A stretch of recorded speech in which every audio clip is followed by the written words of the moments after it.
Rising nearly 5,000 feet above Yosemite Valley, Half Dome is a Yosemite icon and a bucket list destination for many hikers and backpackers, with thousands attempting to reach its summit via the iconic ascent up the steel cables.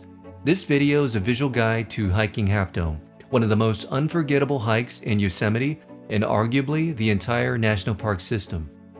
We'll start with a flyover so you can see the entire route, exactly where you'll go, how high you'll climb, and what kind of terrain to expect.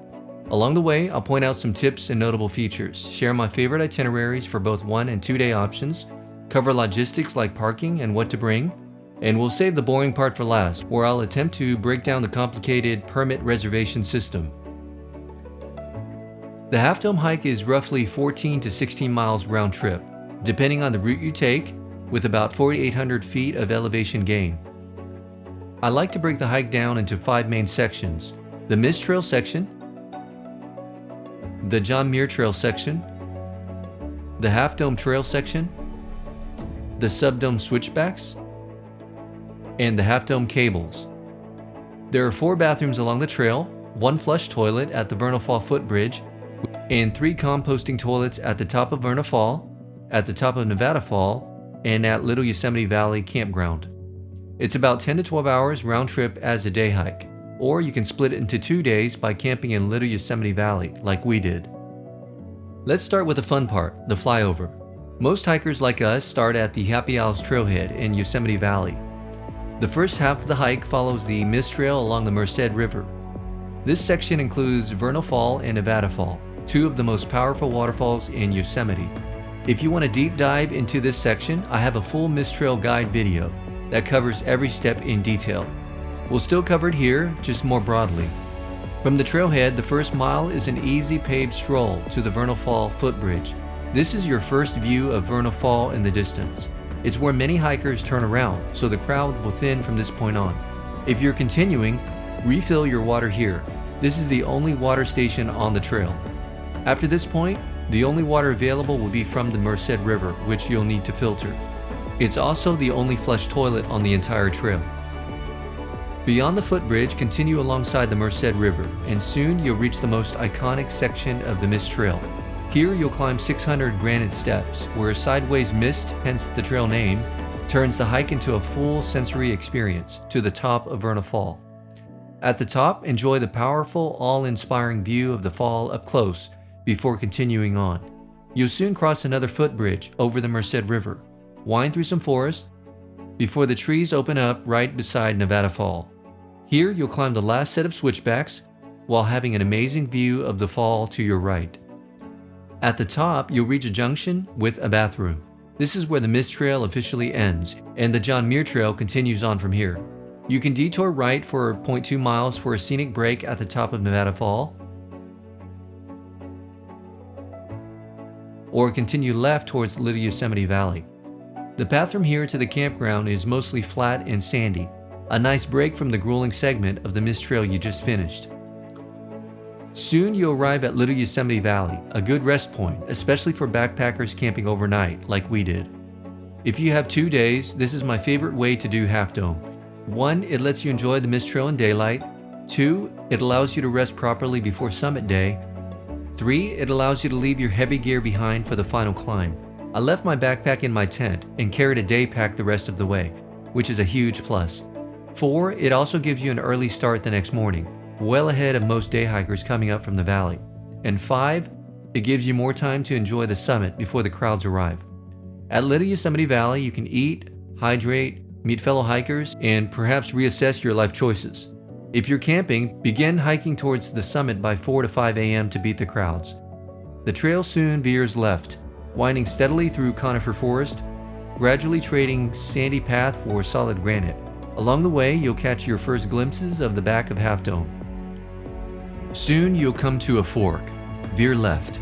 This is actually where the Half Dome Trail section begins. If you go right, you'll be continuing on the John Muir Trail for hundreds of miles and eventually end up on Mount Whitney. That's for another adventure. Eventually, the trail opens to sweeping views across the valley. And then Subdome appears, the final warm-up before the cables. This is also where rangers check permits, so have your permit and ID ready. Subdome is steep and exposed. There's very little shade here, and the granite switchbacks are relentless. Take your time. This is where altitude, fatigue, and the reality of the climb start to make themselves known. For some, including me, this is less enjoyable than the cable section. Whereas the cables rely mostly on your upper body, you'll need your legs for this section. But the views definitely help. They offer just enough distraction to pull yourself upward, one switchback at a time. You're now above the tree line and fully exposed to the weather. And then, as you reach the top of Subdome, before you can even catch your breath, Half Dome appears out of nowhere. For me, this might be the most breathtaking view in all of Yosemite. There's no other view in Yosemite where Half Dome looks this imposing. A sheer sweep of granite rising straight out of the earth, like the back of some ancient stone creature. Two parallel steel cables bolted into the granite, rising nearly 400 vertical feet up the side of Half Dome. This is the part everyone talks about, the part everyone photographs, the part that looks significantly steeper in real life. It's steep and exposed, so go slow and savor the most amazing view from the national park.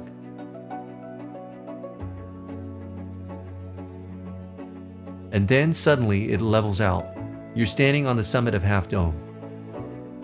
The valley drops away beneath you, and the park feels very, very quiet.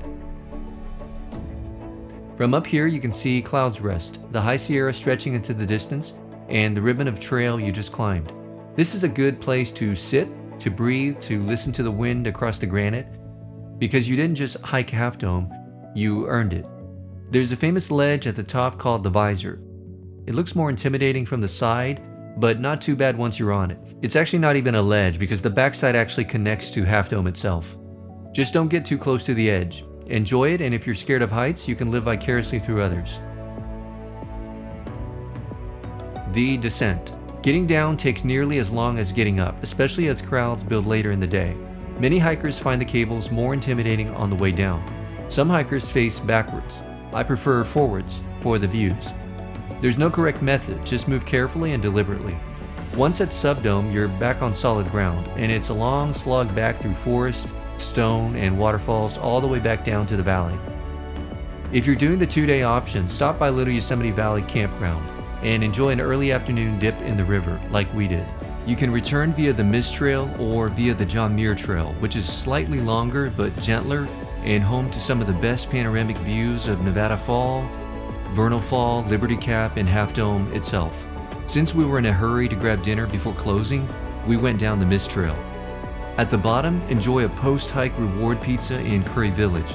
It'll taste like the best pizza you've ever had, especially after a long day down from Half Dome. Best pizza I've ever Best pizza I've ever had. I think it closes around 10 p.m., so try to aim for getting down there by around 8, which gives you enough time to stand in line and wait for the pizza, because it can take up to 80 minutes like it did for us, but it's well worth the wait. And that's the Half Dome hike. Final tips and what to bring. Wear shoes that are comfortable, ideally broken into, and definitely grippy. You're going to need grippy shoes on the cable section, as walking on granite at a 45-degree angle can be pretty slick. I prefer trail runners for hiking, especially long hikes since they're a lot lighter, and mine are pretty grippy. But wear what's comfortable for you and just make sure they're grippy. Bring gloves for the cable. If you forgot to bring some, there's usually a stash at the bottom of the cables. Harnesses are optional, but can give you some peace of mind, especially if you have a fear of heights. Bring headlamps, as chances are you'll be hiking in the dark at some point. And carry about 1 gallon or 4 liters of water. You can refill at the water fountain less than a mile up the trailhead at Vernal Fall Footbridge. Start early, before sunrise, especially if you're doing it as a day hike. If storms or wet granite are in the forecast, don't go. The slick granite and cables are the main reason for most tragedies on an otherwise safe hike. Half Dome will still be here. Below this video, I've included links to everything mentioned, as well as gear you might find useful. Parking. For most, the adventure starts at the Happy Hours Trailhead in Yosemite Valley. If you arrive early, before 7 a.m. or so, you can try Yosemite Valley Trailhead parking, which is about half a mile from the trailhead.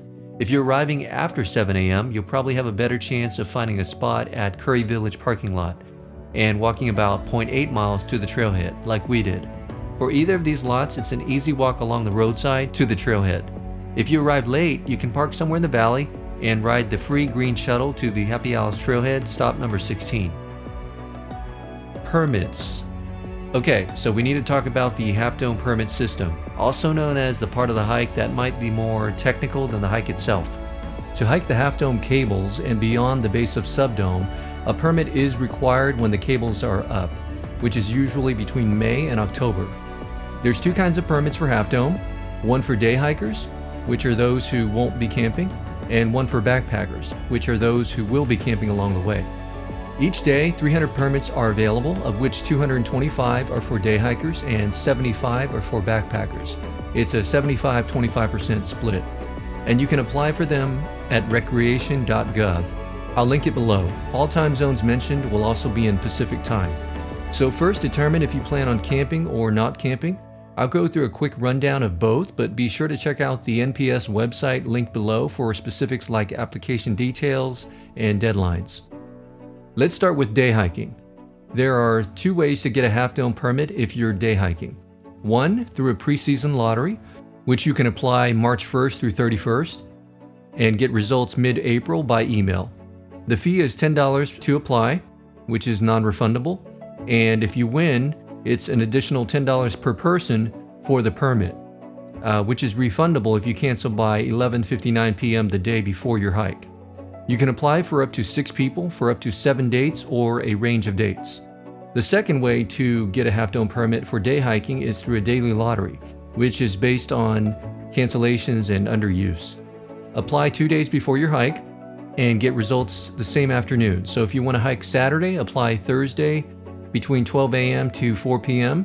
and find out by Thursday evening. Least requested dates were Monday and Thursday, and the most requested dates was Saturday. So if you apply during the weekdays, you have a better chance. Now for backpacking.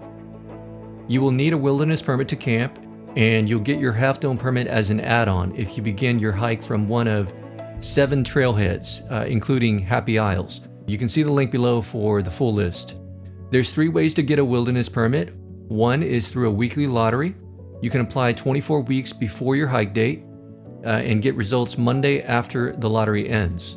The fee is $10 to apply, non-refundable, and $5 per person for the permit if you win, which is also non-refundable. And if you want to add on Half Dome, it's $10 per person.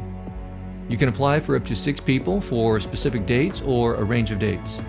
60% of permits are released for each trailhead per day, which amounts to 45 permits available per day between all trailheads, if my math is correct.